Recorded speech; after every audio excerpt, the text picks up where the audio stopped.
This week we're entering the period of Lent. It's a time of year where people traditionally will give something up, perhaps chocolate or Facebook. I had a friend who gave up meat for Lent one year, and it's a time where we prepare our hearts to celebrate Easter as we celebrate the one who gave everything that he had for our sake, who was, of course, Jesus. Now, on Sunday, Ian started off our new series, Radical Living, talking about radical generosity, and he encouraged us to adopt a lifestyle of generosity and think about how we can live generously, how we can give generously, and through doing so, change our attitudes to our financial assets and our possessions.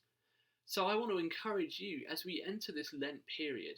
Perhaps you've thought of something to give up already, but perhaps you haven't. And personally, I find it hard to think of these things. Most years I don't give anything up. But sometimes I like to challenge myself to take something up instead. So my challenge to you and to myself this Lent period is not what can you give up, but what can you give away?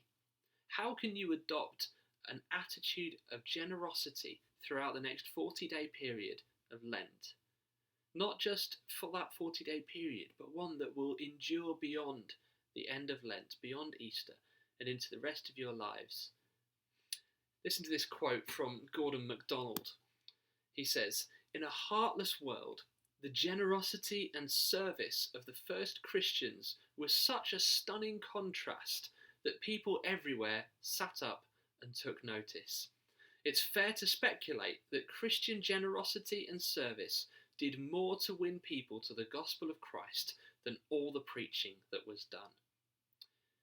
We're generous because we recognise that God has given us the things that we have. And along with the Great Commission that He's also given us to make disciples of all nations, we can use our generosity, we can use the financial assets that we have, or even that we don't have. Ian spoke about giving in proportion to our income.